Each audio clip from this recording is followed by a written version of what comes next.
So it says we are streaming live on YouTube on here, and YouTube is still telling me we are connecting. So, here we are. Right, so let's have a look. How many people do we have on here? We have subscribers. I can't see anyone yet. And I should mute myself on there. You're right. Cool. 2 watching now.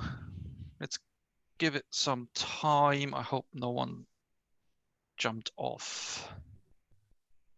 Why can't I see anything on here? Videos. Oh, here we are. Right. Chat 3 people. Let's give it 2 to 3 minutes. I just must say, I cannot guarantee my 4-year-old son will come in and like crush the meetup. So. Well, I think by now most of us should be used to this. I mean, it's like if you call anyone, if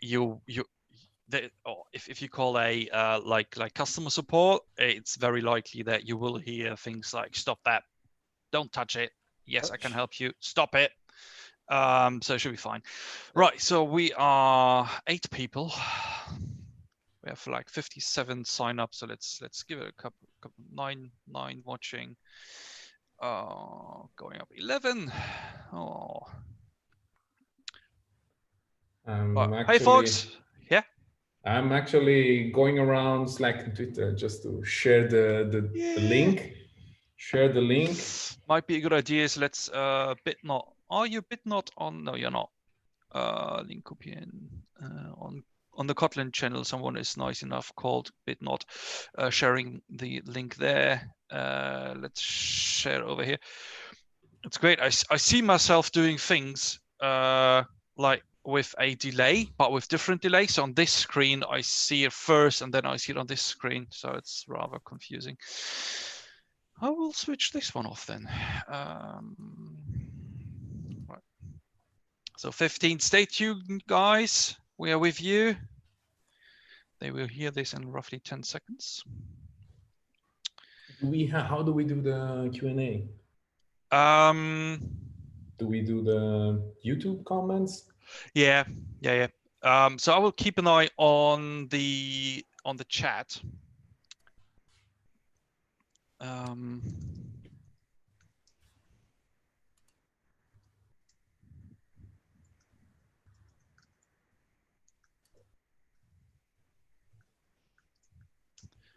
Right. So 19. Let's do this. Right. So, hey folks. So, 18 watching. One of you left. Right. It was probably me closing YouTube. Yeah. I see you. Right. Hi. Welcome to the very first Kotlin remote meetup, which was supposed to be like a couple of weeks ago, live at Axel Springer. 2 reasons we all know. We didn't do this, but we got together here now. With me are Ivan and Marcel. Hi, folks. Hello. Hello. Thank you for having me. Thanks for being here and having the time. So today we will have 2 talks, one about Ktor and one about designing for errors. The first one will be Marcel. I think you will tell us a bit about Ktor. You yourself are working at Axel Springer. I heard that Axel Springer is looking for people. So guys, if you're looking for a new gig or you just were made redundant and you want to have a nice little gig in Berlin, get in touch with us or start begging Marcel for more details. We are more than happy to get you in touch with the right people. And so I should stop talking now. So without further ado, I will hand over to you, Marcel. So at least I will try. And regarding the Q&A, Marcel, you just asked, what we will do is I will keep an eye on the chat and will relay the questions to you guys. And I will wait for this until, for after you finished, and then we see. Perfect. Right, so I will switch over to you and hopefully make this correct. So let's see, spotlight. Okay, thanks. I start sharing my screen. If I find it, maybe this one.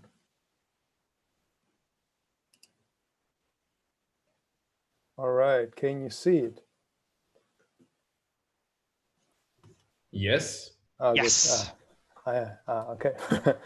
So, hi folks. I'm Marcel. I'm working in CMS development at Axel Springer. We are building a new CMS for Germany's biggest newspapers and all the other newspapers at Axel Springer. And we're mainly doing, I'm mainly doing backend development. And you will increase your font size a bit. Even more. Okay, I will increase my font size. I'm doing mainly backend development, mostly in Java, but since a few years, a lot in Kotlin. And why is that so? Because I really like Kotlin. And if you look at all the frameworks, you will see that most of them are like Java based, and on top they have like some Kotlin extensions. And if you're like digging deeper, you just find Ktor, the Kotlin web framework implemented in Kotlin by JetBrains. So I had a look at this, and this is what I want to present you. My motivation for this is like, you know, getting people out of their like normal business soup, which you're doing all the time, and like motivate them to try out new things and see how easy and easygoing it is to implement stuff in Ktor. What I want to do tonight is I want to make a little REST interface for saving and presenting high scores. I think everybody can like imagine how it could look, or even had done this before, because it's like a more or less bread and butter stuff with Ktor. And this will be a more or less live coding session, and I will just start now. If you have any questions, I think Holger will just shoot, because I don't have an eye on the chat. If this is okay, okay, I see it's okay. So here we go. Basically, a Ktor application is like every Java application. It got a main function here. Can you see it? And it says, okay, you have a netty server with the engine main. And a main actor of the Ktor application is the application object.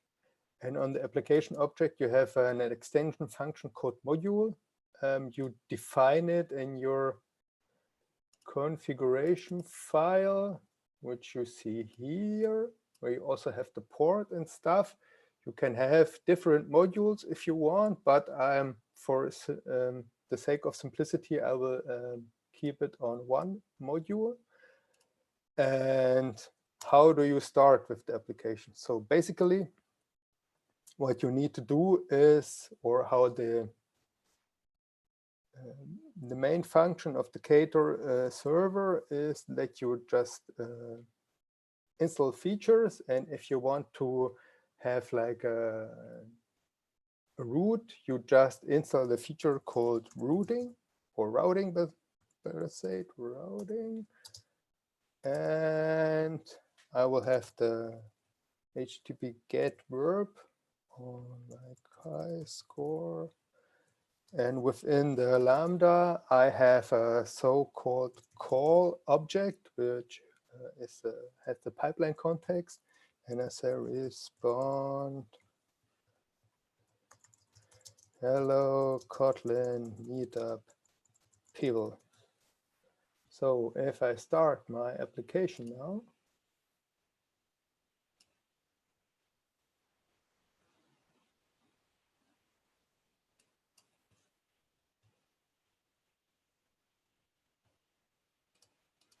I use the HTTP client of IntelliJ here on this side to make the requests. And as you can see, I already have here my response from the application server, which says, hello, Kotlin Meetup people. So this is quite nice, but not very useful. So what can we do to make our high score REST API? Maybe something like type response objects. Type response would be a data class, for example. Let's call it high score response, and it will get val high score. And this is an integer. And I will use this and respond it here with some integer inside.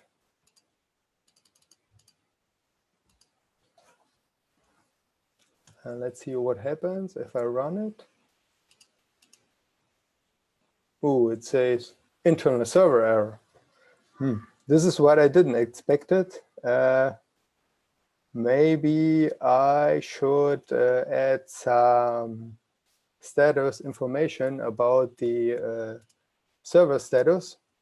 So I will install another feature, which is called status pages.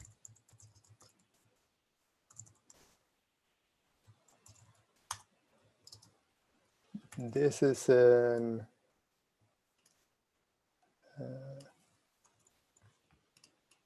feature with which maps all the exceptions or throwables to some messages. So as you might know, for security reasons, you don't want to give out like the what happened inside your server information. It's like, yeah, I just happened an error. So what I'm doing here is like I'm catching every throwable and respond text with the here text plain, which is maybe not so good. And on this exception, I say, okay, when I have an authentication exception, which is more on the point, like the more fine exception, I will respond with unauthorized. And if I run my application again,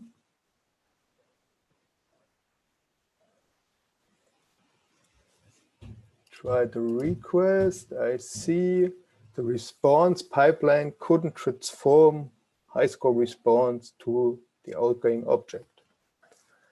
So pretty clear that this error message says, okay, I need some serialization.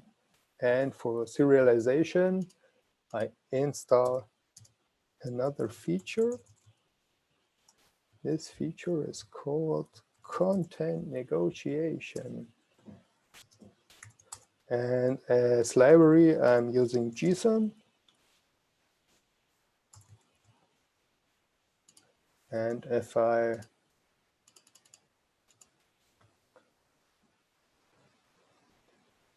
run my application again and try it, I finally get my JSON object back. I can use any serialization library I want. I can also use Jackson or any library you like to. So this is quite nice, but what would be even better is like having typed requests as well. So I will make a request object, request, and which I'm sending the, which I will use to send the high score to the server. And I need to do is to change my route to a post request. And within the pipeline context, I will get the value of the request with the call object, and I say receive. And here I will use the high score request. So this feature will only work together with the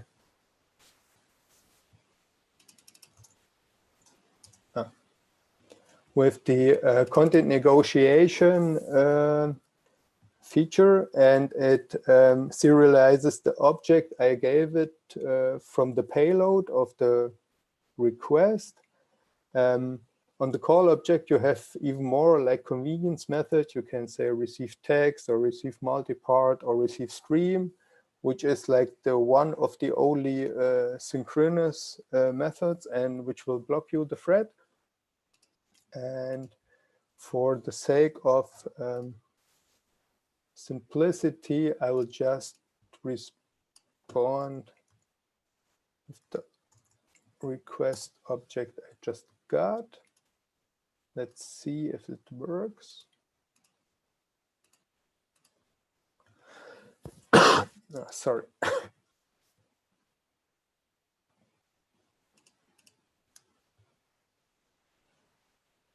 I'm using the post. Okay, it's the post, so I'm having the response. Okay, it's fine. So we have already typed requests and responses, but what should be a high score without like saving it to a database? So what I'm using here is a so-called framework Hikari. Probably you all guys know it. It's a JDBC connection pool framework. This database, I'm using a H2 database, and you could use every SQL database you want, and we will create a data source. So I have a convenient method called Ktor initDB. Here say see the Hikari conf driver classes, it's in memory. Have a data source and say okay connect, and on the connect I say the database okay create my table from my DAO object, which inherits from a table object, which is an int ID table. So it already has like an ID field, which is the primary key, and I also have the high score field, which is an integer. And this I will use here in my module to create a database. And what I need to expand on my response is the ID, or what I like to expand, and it's also an integer field. And how I save the data to the database, I have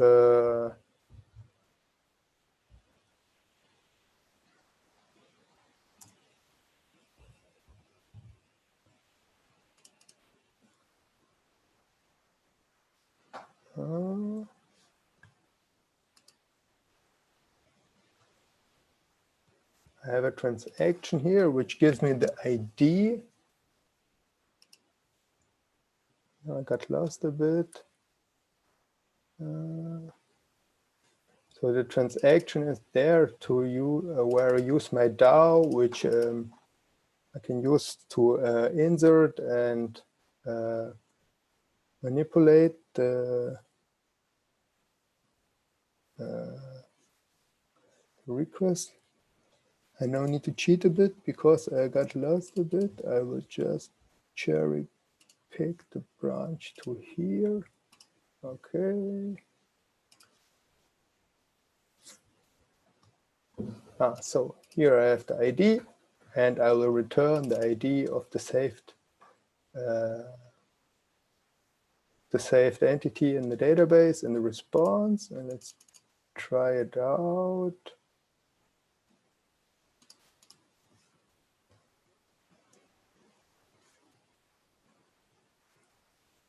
So you see the database is initialized. Here it is, says create table high score, auto increment primary key.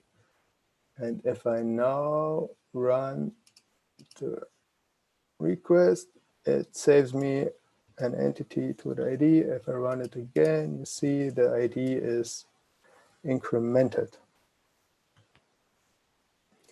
So this is all very nice, but what also would be nice is to have authentication. The authentication could be done with a feature. Again, it's called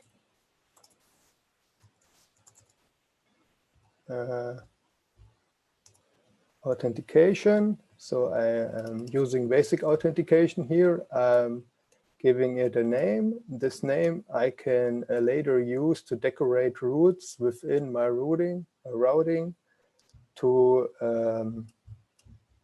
secure them. I have here just a simple name and password. And if I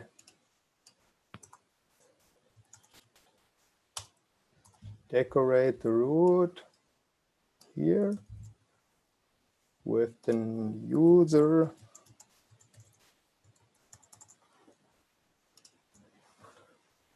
you can see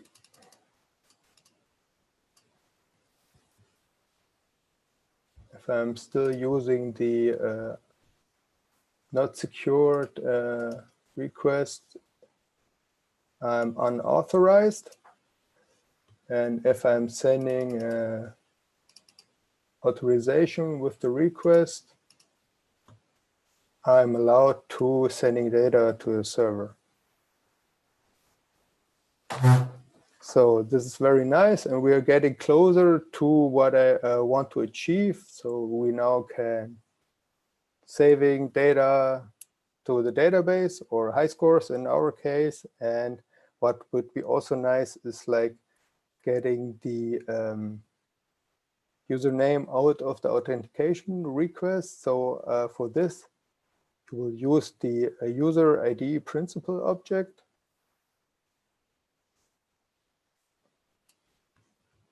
So here I need to change some stuff, which is the username I will return and save to the database is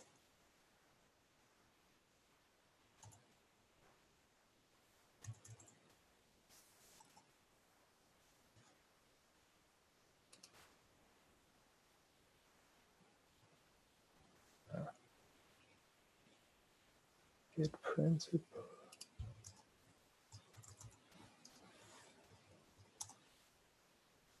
I will get the principal here, and then I can use it and get the name out of it. And in the response and the request, I will add the name.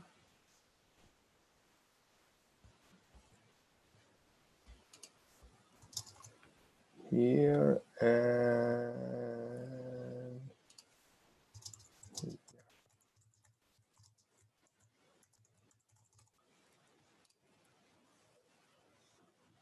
so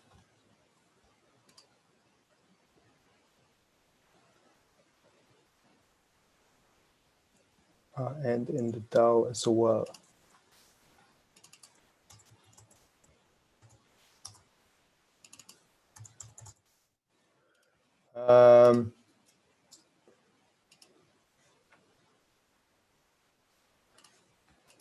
Here for the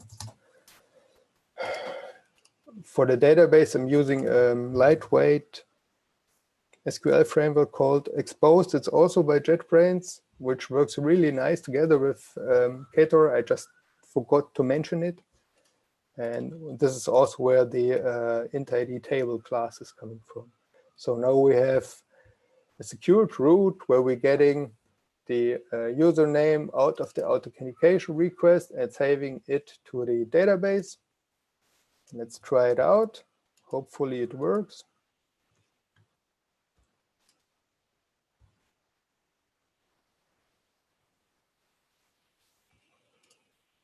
So let's try it out here. Oh, very nice. So you can see I had my user Marcel, as you could see in the authentication request here, which let me pass, and I extracted the username from the request and saved it to the database, and the response you could see here.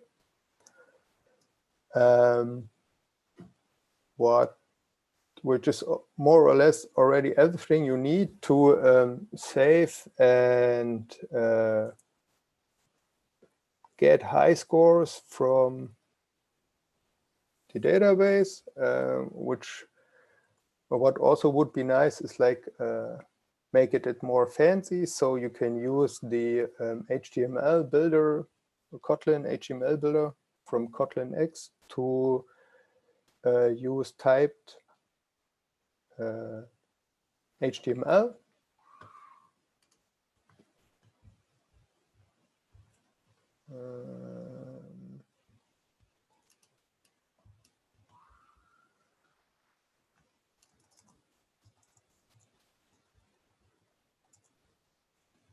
So I will have some convenient functions which gets me all the high scores from the list and which returns extracts the does the conversion from the database object to the domain object.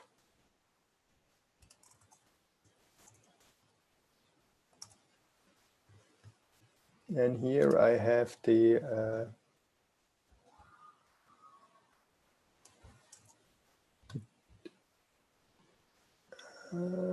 table. This was the wrong place. I need to put it here. So I have some style sheet, and then I have a root called high scores, and here I have a responding in HTML, which I can respond with the HTML feature. I don't need to install anything else on the routing. And if I run it now, we should see a nice HTML table. No. Here.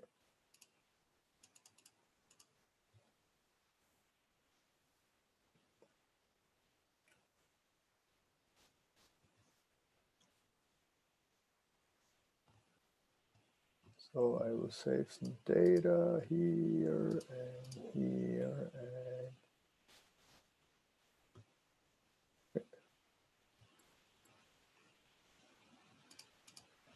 and here. And if I call it, you can see the table. I can also show it in a browser. I hope you see it.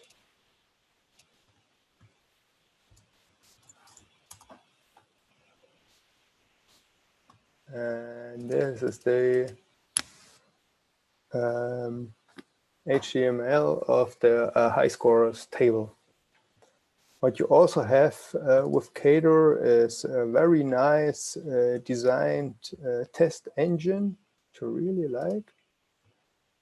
You can see it here. It tests the not the socket request to the application. It's like tied to the application call, so the tests running really fast. You should additionally do integration tests where you test your framework from outside. And with the test application, you call the framework that you want to test your application module, the extension function from the beginning. And here I have two tests where I say, okay, I have an unsecured request on the high score endpoint, and I should get an unauthorized status code. And if I call the HMA table, it should be okay. So let's try it out.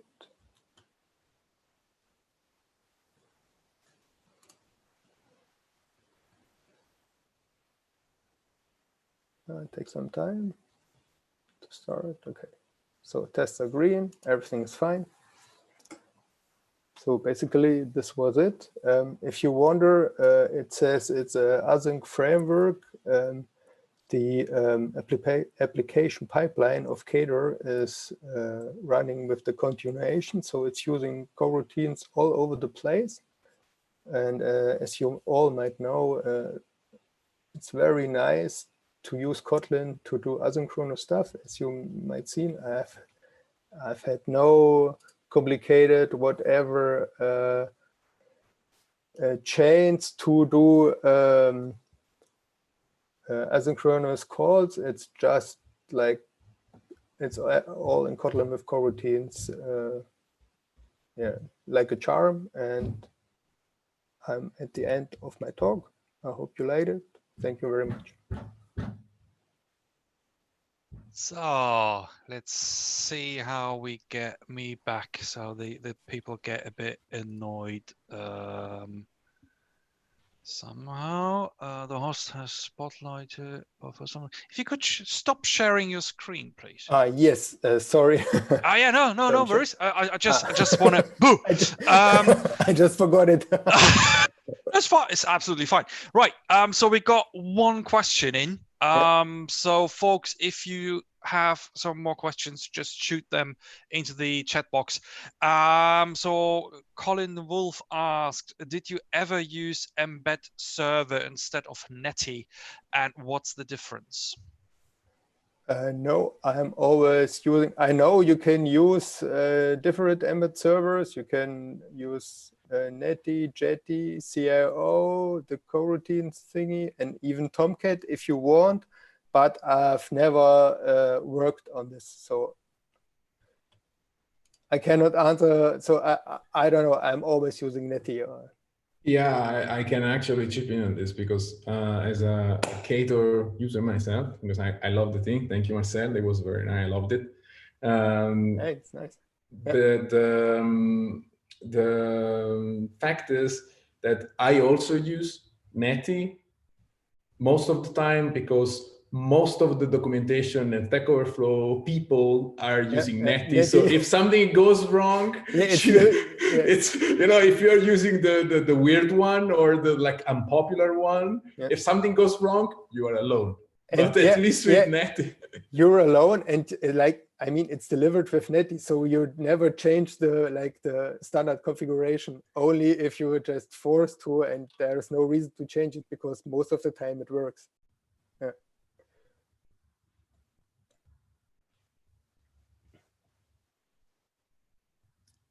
Okay. One more question. One more question. Last weekend I had an issue with.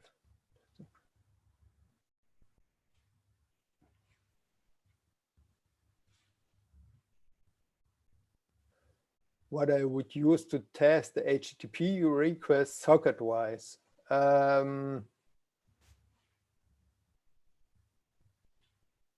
Yeah, probably Kotlin test, or maybe it depends. If you have like a deployed server, you can also use like spec, but it's a bit outdated already. So this is what we're using to test like the server from outside. We have like integration tests written in spec a lot. Yeah, if that answered the questions. More questions?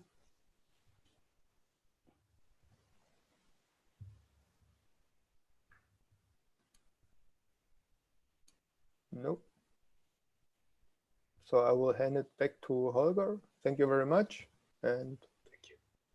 It was very nice to have my first online presentation. I mean, I have so much respect for you. Live coding, oh my God, this freaks me out. So I don't know how you can do that. I was like, oh my God, how can you code with people looking at you? I mean, I can do pair programming and that's fine. It's one person.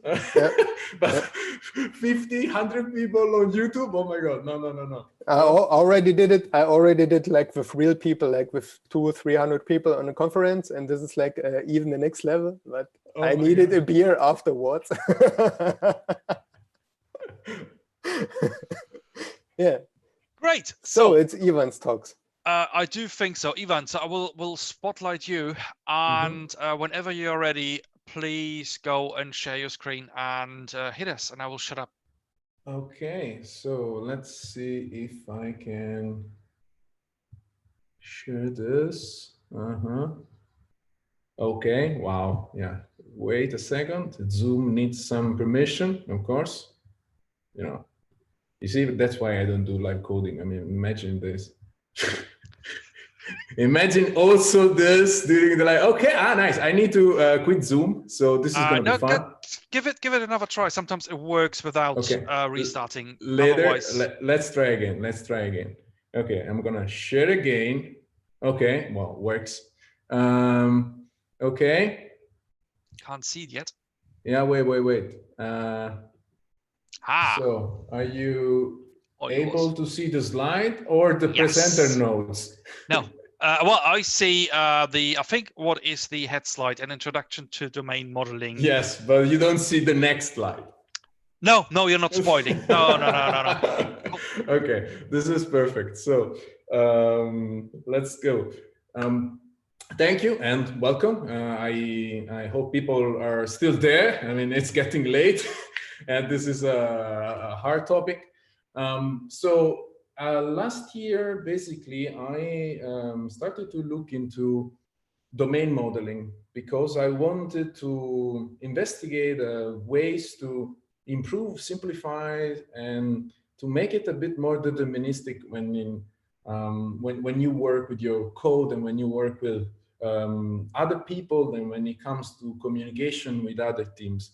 So I decided to go with a very simple and practical example because this is how I started. So basically, I'm busy just telling the story of how everything started. And most of the time, you have something like this in your code base. You start with a user profile. I mean, somebody wakes up one morning, probably a product owner or somebody, and they come at you. You know what? We want to create a user profile because everybody has a user profile. So they talk to the backend people, probably somebody using Ktor sending me some weird JSON. And this is how we get our DTO.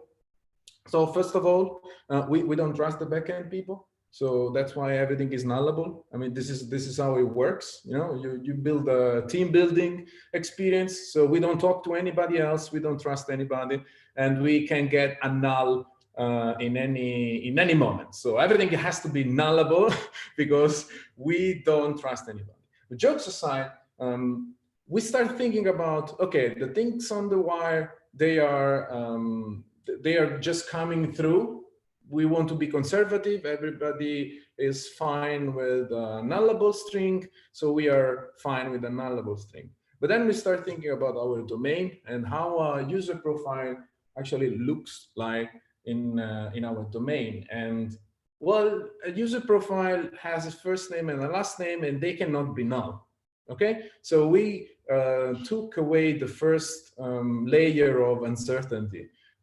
A first name and a last name cannot be null because, well, I mean, sorry, Beyonce, we need a last name, okay? And so you start thinking about, okay, it cannot be null, but I can definitely create something like this. Yeah? And this is syntactically okay. I mean, I can create an empty string, but from a domain point of view, that's actually not working. So this is not a valid user profile. And now we start realizing that the string is not constraining the value enough. That's the main issue at the moment. So we know that a name is a string, but a string is not a name. And this is start, building uncertainties in our domain. And then you start checking things all the time, if the string is empty or whatever. You start validating the string. But I wanted to try something different. Don't use string, use something else. I started with type aliases. And I was like, oh, new fancy thing. I can create a type alias called first name. Kind of looks like a string. And I don't have string anymore in the user profile. The problem is that, well, it does look like a string, but it actually is a string. So it's a type alias. It's basically some aesthetic thing. This is super useful when it comes to readability. Well, definitely improves, but it doesn't constrain the value for us. So this doesn't work. I tried something else, inline classes. I was like, okay, let's try this. Looks cool. You can basically create a type. It's a valid type. It's a solid type, and you can put a value in it, more like a primitive kind of thing. So basically, you are wrapping the string with another type. This has a lot of advantages from a compiler point of view. Blah, blah, blah. Performances are good. Everybody is saying that it's good to use inline classes. So I trust smart people. And when you give it a shot, it's actually true. I mean, it's a different type. So you can't pass an empty string anymore to a user profile. What you can do on the other side is passing an empty string to the inline class. So you can still create an invalid user profile because, well, you just want to make everybody hate you. So you just put some invalid stuff in something that looks valid, and people just, you just make everybody happy. So when you start thinking about this, I realized, okay, I need better types. So first of all, I'm gonna really create a first name class. Okay, the thing is, it's like an old-fashioned class. And the second thing that I'm gonna do is hiding the bloody constructor, so nobody can create an empty string first name. But then what you do to build a first name? And I went for the smart constructor approach. Is basically, it's a factory. It's pretty much a factory. So you pass in a string, there is a validation logic, and well, if the thing is valid, you get back a first name. If you put something that it's not valid, you get back a null. This is kind of cool because you can even unit test the validation logic, and you can be sure that when you get a first name that is non-null, you actually get a first name that is valid. So that's basically 100% certainty that if you get a first name, it's a valid first name. You don't have to care anymore about, okay, I need to check if it's empty. I need to check if it's whatever, if it contains like a new line character or like a tab character, or like some weird unacceptable character. So if you get the first name, it's good, but we still have to deal with the nullability. And in Kotlin, you can do the old-fashioned kind of 1995 stuff, like a non-null kind of thing. So you check for null on line 4, you check for nulls. Now, line 5, you have a nice block where first name and last name are basically good to go, and you can create a user profile. But the not null kind of thing, even if I'm using ligature in my font, still bad to look at. We are using Kotlin, so we can do the fancy super stuff with Kotlin, and we can go full syntactic sugar, whatever. We can do the question mark dot let, and then we do question mark dot let. So now we have something that is actually ugly, but also has 2 levels of nesting. So it's good stuff. I mean, people are really loving us in our team. And if we go back to what we want. In the first place, we want to have a valid first name and a valid last name to build a valid user profile.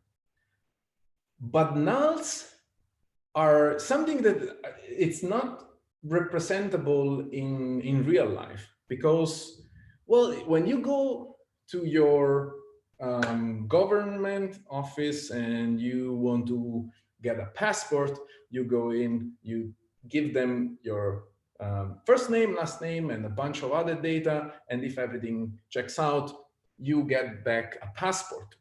You don't get back a nullable passport if something is wrong. They don't get, it's like a very binary thing. You can't go around, you cannot board a plane with a nullable passport. It doesn't work like that. Real life has a concept that we are basically ignoring when we are using nulls. The concept of expressing the absence of a value. And if you stick using to the nullable things in your system, eventually your domain will be littered by two types. They are kind of looks the same, but they are not the same, because you can't use a nullable first name the same way that you will use a first name. And the other way around is kind of, they look the same, but they are not the same.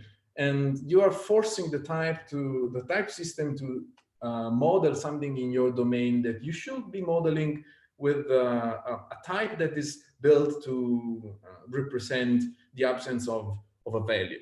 And in functional programming, and even like lately in non-functional languages, even Java has option. With Kotlin, you have basically, with the IRO library, you get container types. And one of these container types is option. And option is the common way to represent the absence of the value. And being a container, you can imagine it as a box. And a box can have what you want or can be empty. The way you use it in our example, we can replace the nullable first name pretty easy with an optional first name. And we go through the same flow. So if the validation is successful, we give you back a box with a first name inside. If the input was invalid, I give you back a box that is empty. So that's it. That's it. I give you back nothing. And I give you back a box that you open. It's like kind of the Schrödinger box thing. As long as you don't open it, you don't know that it contains a first name or not. But that's the idea. Either you get a first name, and at that point you can be sure that it's valid and it's only one type, or you get an empty box. The way we use it when it comes to having multiple options, we have this FX. It's basically a block, is a comprehension. And when you are inside an option effect, you can basically leverage the super duper happy path. So in this block, you can be sure that first name and last name are valid. So the moment you want to use it for building the user profile, you are good to go. And then you can actually think about, okay, I can wrap this even more, and I can create something like a function that gives me back an option of user profile.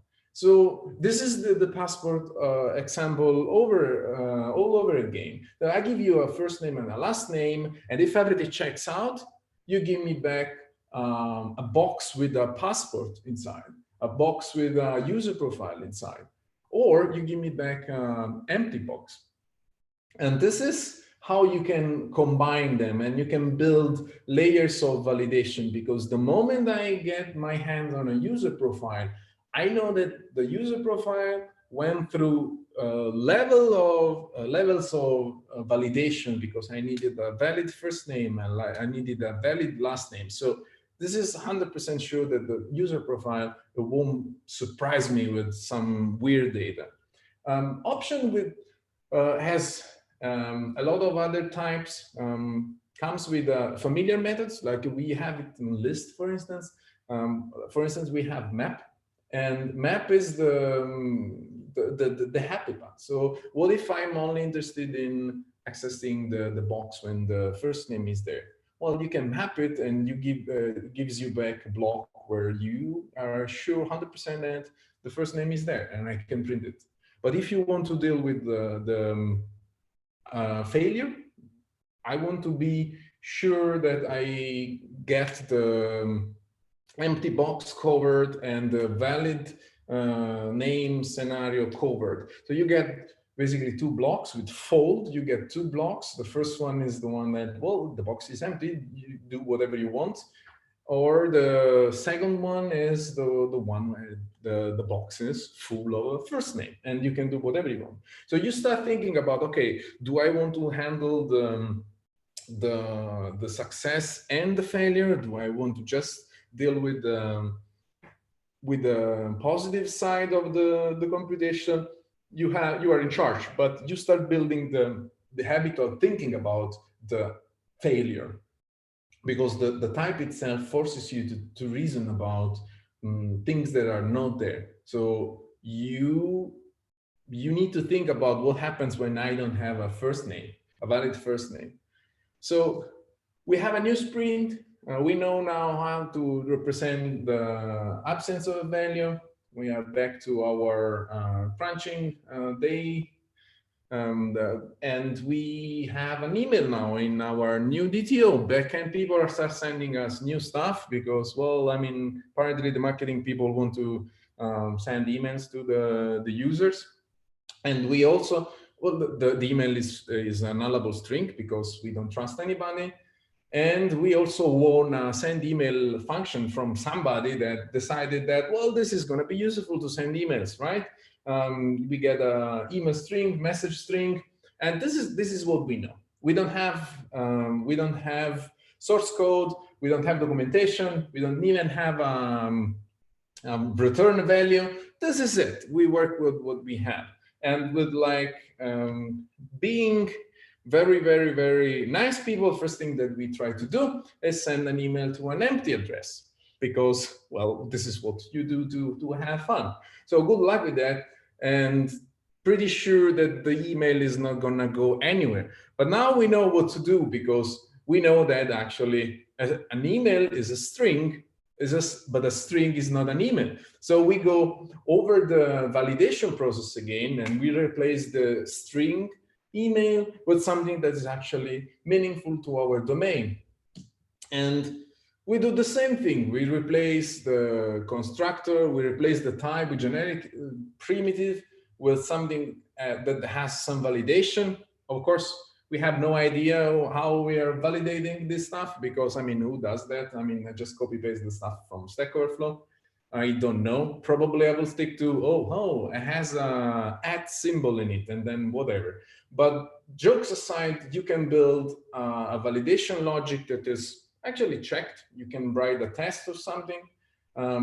Probably you will optimize, because building a regex object every time you need to build an email is probably penalizing you from a performance point of view. Probably you should extract, but you know, fancy stuff aside, now you know that to send an email, you need a proper email address.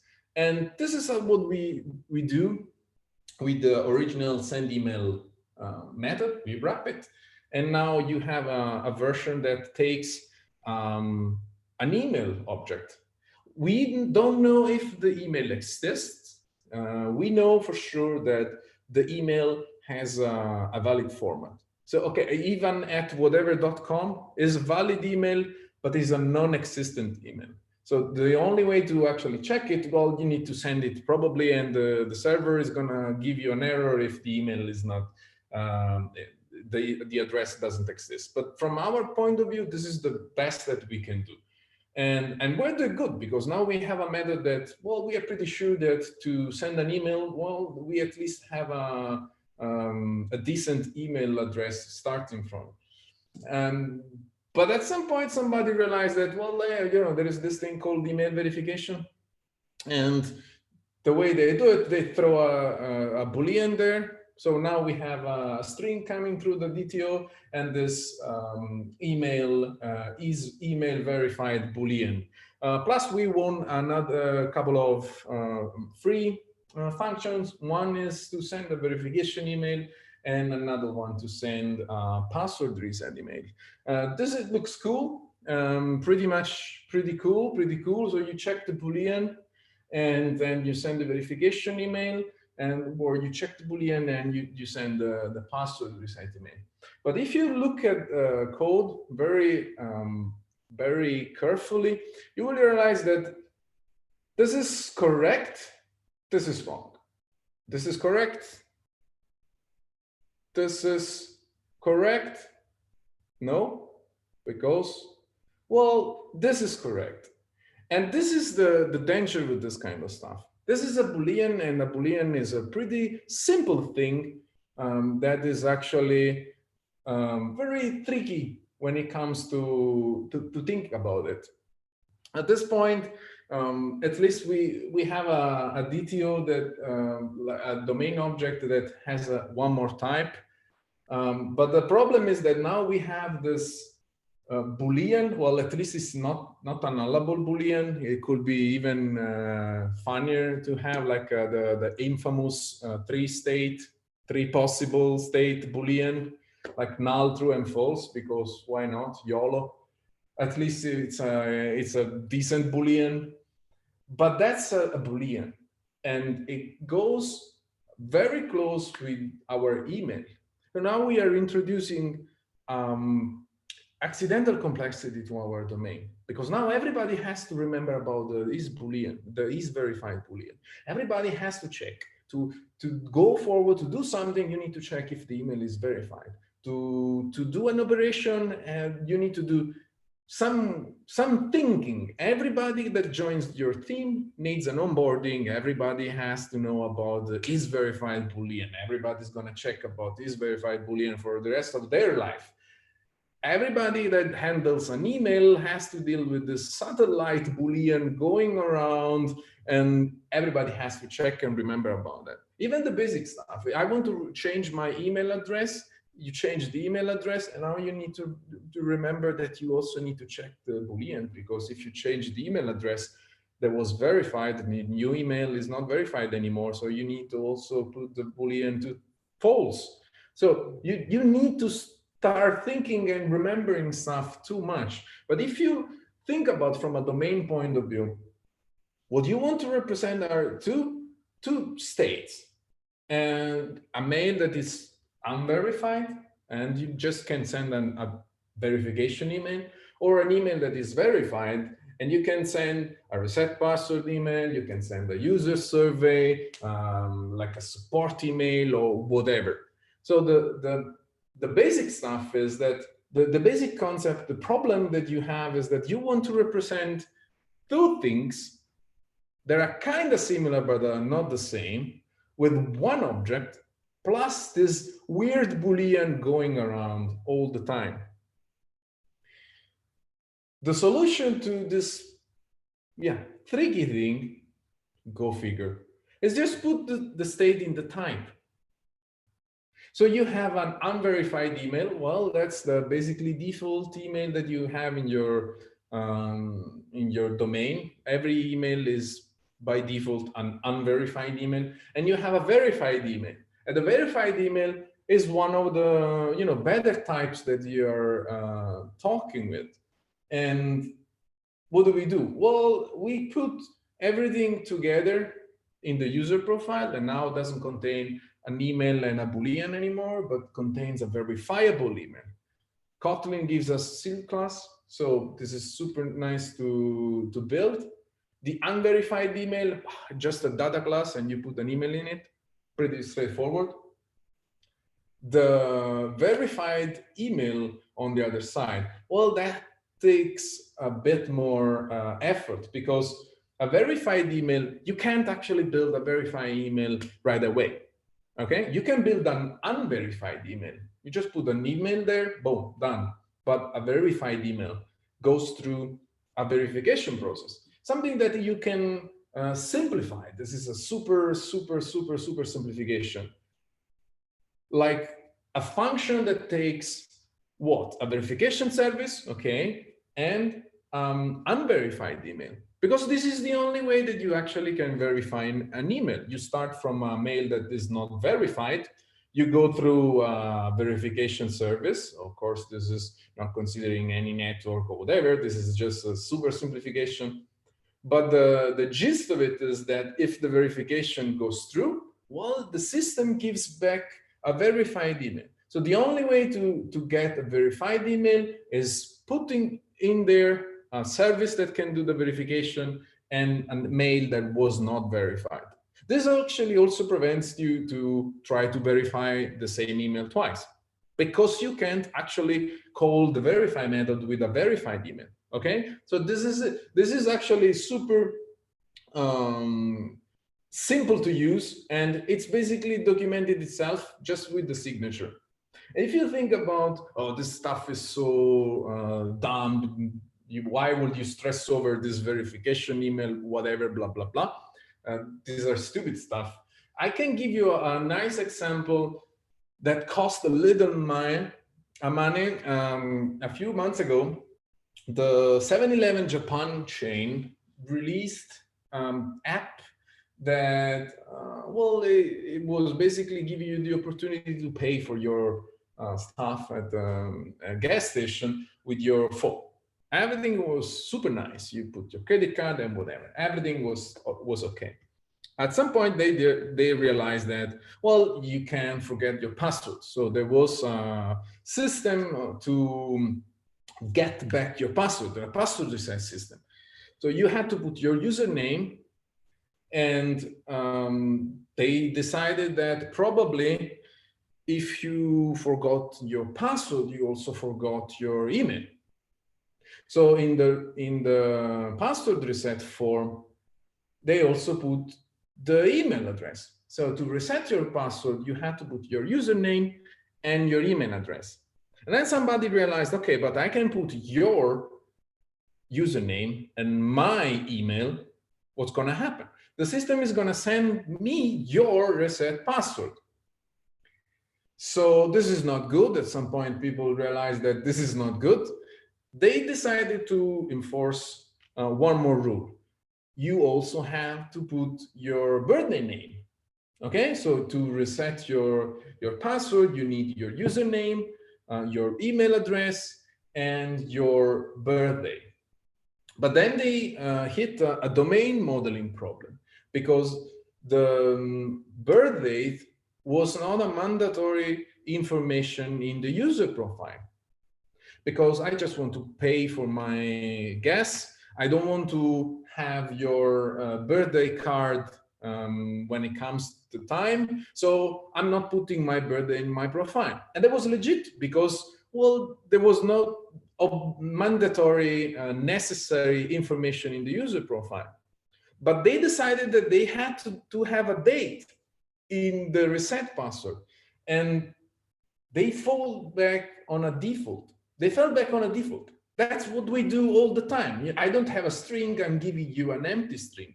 And they did the same thing with a date. I don't have a date, I'm gonna give you a default. And the default was, well, it was January the 1st, 1970. Basically the first day. At this point, they shipped the app, everybody was happy for the release. And then the email from the customers started to came in, because people started seeing weird transactions. It turns out that somebody had built a bot that was scanning the user database that was leaked a few months before. And it was hard stress and brute forcing the default birth date. And well, they lost $500,000 in 8 hours. Before they shut down everything, and they started to pay back the users. But that's it. You know, if you model the domain properly, at some point you realize that, well, we can't use the birth date because for a lot of users, we don't have it. It's a domain problem. It's not a technical problem, because from a technical point of view, well, you can just can put a default there and problem solved. Well, it was an expensive fix apparently. So think twice about this stuff. So now we know about verification and verified and unverified email. We can build fancy methods that have very, very, very solid input. Problem is that we still don't have any output from this methods that we have. These functions, they don't give us nothing back. So if we focus on the first one, the way I would approach it, you just try to use it, okay? You just try to send a verification email and you understand what's going on.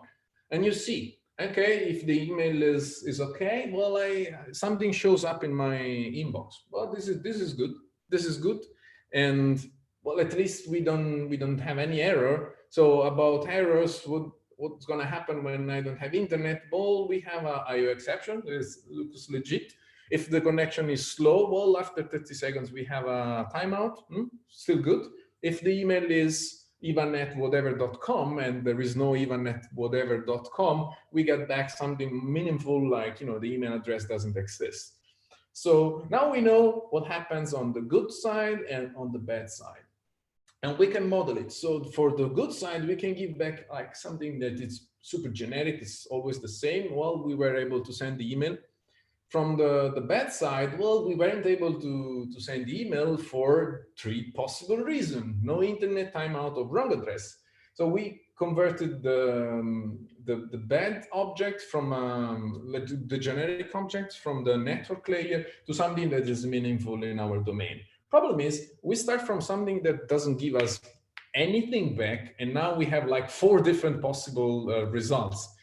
Even if we group them on positive and negative, we still need to come up with a solution to return 2 different types from a function.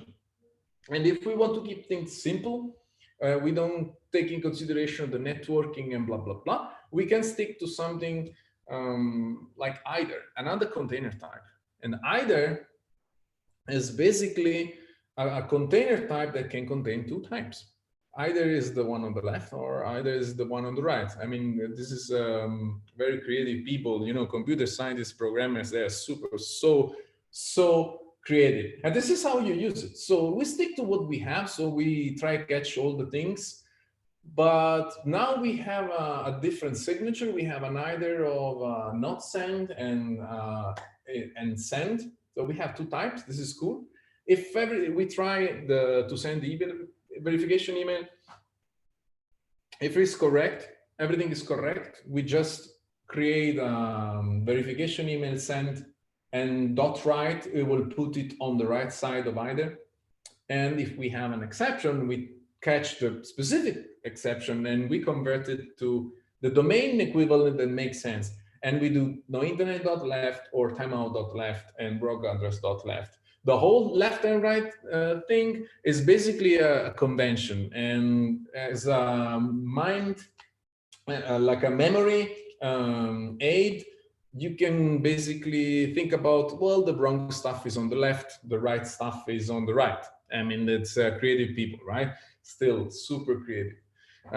So now we also know how to do the double type return. We go back to our lovely sprint planning on the morning, and somebody comes up with, okay, we need a phone number in the user profile. And then you're like, okay, but I mean, what kind of company sends SMS? I mean, we are in 2020, you start complaining about, I don't want to build this, it's stupid, nobody needs a phone number. Then you realize that you work for a bank and they actually send you tokens. So yes, you need a phone number, but at least it's not going to be a string. It's not going to be also a long or a double or whatever. It's going to be something decent that deserves a real type, like a phone number type that also went through some validation, because we only have clients in Germany. So we only check against +49 prefix. So you have validation, and we are okay. We are super happy now. We are modeling our domain properly. And then we go back and we go home, and the weekend passes, and Monday again, and somebody comes up, okay, we need a postal address, and you're like, why we are not sending stuff by mail at this people, and then you still remember that you work for a bank, so they're going to send credit cards. So yes, you need a postal address, but now you are the master of validation, and you know that you can validate the zip code, you can validate whatever you want. You have like an infinite amount of databases where you can check addresses and stuff like that, and you create a postal address, like a super duper postal address type. The problem is that you start realizing that Uncle Bob is getting very, very angry at you because every Monday you change the user profile. So this thing doesn't work, okay? It was just first name and last name, it was okay, and then you started adding email, phone number, everything that goes into the user profile. But if you start looking at what the things actually are, they were 1, they were 2, they were 3, they look like a list, and they serve a purpose. They actually are ways to contact your users. So you just go for a list. If it looks like a list, it's probably a list. So you replace the 3 fields with a list of contact info addresses. You can create a field class, you can do your fancy stuff, you can create a hierarchy of whatever you want, and now you are good to go. Because if they are gonna come up with something new to contact the user, you are ready, and you are actually waiting for them. Even if you don't know really what can, I mean, email, phone, and postal address, I would say that that's it. But product people, they can always surprise you. And it's Monday again, and they come up with pigeon post, okay? Because they realize that now we want to go green and we want to send pigeons because, well, why not? We can do fancy stuff. But now everything is okay because it's a list. But there was a one tiny bit of business requirement that you missed, because it started as a conversation at your desk with your PO. It became a Slack message. It turned into a Jira ticket. Eventually it became a Confluence page. And when it became a Confluence page, we know what happens. That's it. Confluence is where the documentation goes to die, because nobody is never going to remember why we need at least one single valid contact information in the list. But you need it. So that's a business requirement. So every time that you go around and check, you need to check that the list is not empty over and over and over. Everybody has to remember that. Everybody that joins your team, they need to know. They need to go through onboarding. And then you're telling them, remember, Padawan, that if you are dealing with contact info list, the thing cannot be empty. And they're gonna tell you, but it cannot be empty because during the registration, they actually need to put something in there, okay? There will always be at least the email or the phone or whatever. And you are gonna tell them, yes, but we are paranoid. So our code is completely overwhelmed by if not empty, all over the place. The thing that you can use is a better type that could get the business requirement into the type itself. Like the email, like the first name, even the list. And something that is super useful in this scenario is a non-empty list. It's just a list that cannot be empty. Simple as that. It's a list that doesn't have a constructor where you can pass nothing. It needs at least one element. It doesn't care about what element. Of course it doesn't care. It's a list. Well, it's a non-empty list. But the thing is, you will be sure that will always be at least one element in the list. And everybody knows that it's always one element at least in the list, because you can't build it in a different way. So you move the business requirement from something outside your code into your code, into your type system, into your domain. And this is just the tip of the iceberg. These are just like a handful of types that we saw. There are like much more. There is a try, for instance, that can represent a computation or throw an exception. The thing is, functional programming doesn't have exceptions because exceptions, they don't exist in real life. So we object-oriented people, we should be the one, you know, that model the code as reality with object and stuff. Well, the exception part, we completely bombed it. That was the worst mistake that we could do, because there is no way to represent an exception in real life. Real life doesn't work like that. I mean, if you go to this is an example that my friend Sasha always does. You go to the bakery to buy bread. You ask for bread, they don't have bread. They tell you they don't have bread, please come back later. 1 hour later, in the afternoon or tomorrow. It's like exponential bake-off, okay? You come back later and try again. In a world where we have exceptions, if you go to the bakery and they don't have bread, the person behind the counter, they just blow themselves out with a shotgun. That's it. And there is blood everywhere, there is brain everywhere. You don't understand what's going on. You just wanted bread, and now it's a mess around, because that's how exception works. So you build something that you can't cover every possible scenario. You can't give me any information about the error. The only thing that you can do is wrap it in something that is gonna blow up and pass it along.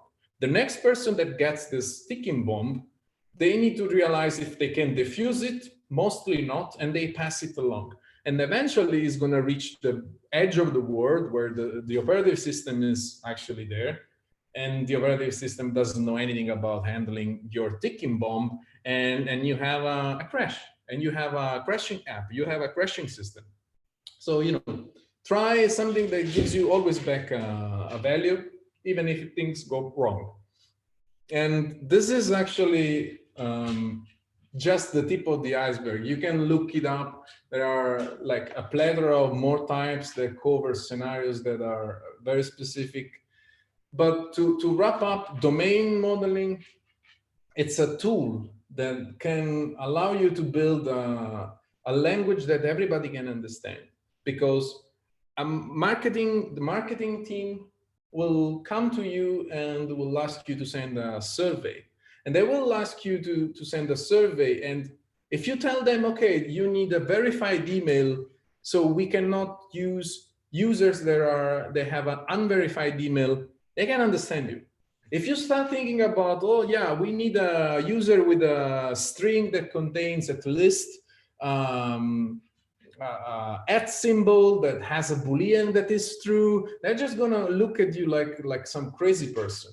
So a shared language that everybody can understand. A code base that is more deterministic because, well, you have types. It's code that is harder to misuse. Business requirement in the code, like the non-empty list. Why would you look at Confluence when you can put it in the type itself? And you start thinking about what can go wrong and prevent the happening of weird stuff where you didn't realize that, well, the thing can be null and it can blow up, or the string can be empty and it's not good. You go with the default that it's empty, and then you realize that nothing is on the screen because, well, you fell back on the empty string, and now you are not showing the first name because the first name for some reason was empty. So don't do that. Think about the error scenarios. So thank you. Awesome, thank you. So let's do this here so we can jump back and forth, and I can am I muted? No, I'm not. Perfect. Just scare people again. Right. So we have one question, which is quite a big one, from Vincent. He asked, question for the end. The email example is really nice, and I would also use type for that. But for name, and first name, I'm not so convinced. I tried to approach or close to that in the past with wrapper around strings.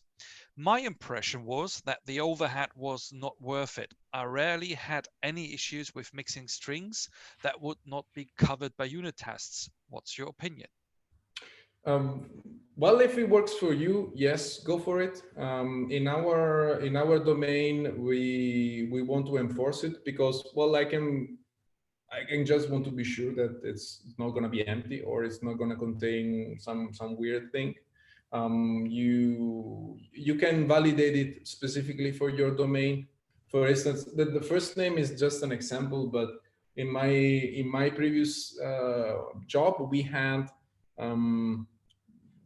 we were working with maps, and we had lat and long all over the place, and they were coming to us as double from Android or SDKs, and then you always have this this pair of lat and long, and you just pass them along like in the same order until you hit one single function that takes long and lat. And then you realize that your pin on the map is in San Francisco when it should be in Kreuzberg. And then at that point, you start thinking about your domain or things like, age. Everybody's modeling it as int. But I mean, can it be 0? Can it be lower than 13? Well, now if you're working for, I don't know, Tinder or some app that has advertisement or whatever, probably you have requirements that your users need to be older than 18 or older than 13. So like a primitive type like int, yes, it will work. And everybody has to remember that you need to check.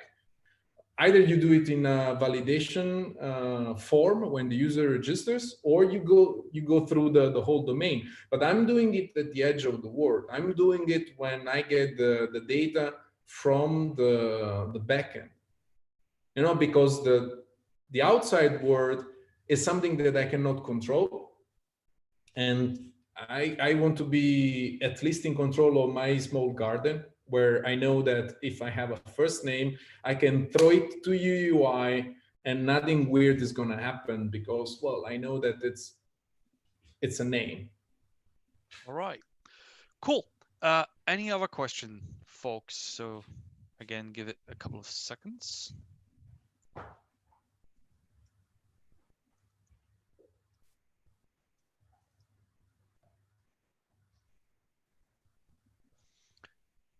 So yeah, still showing on the screen. I'm back. Right, so.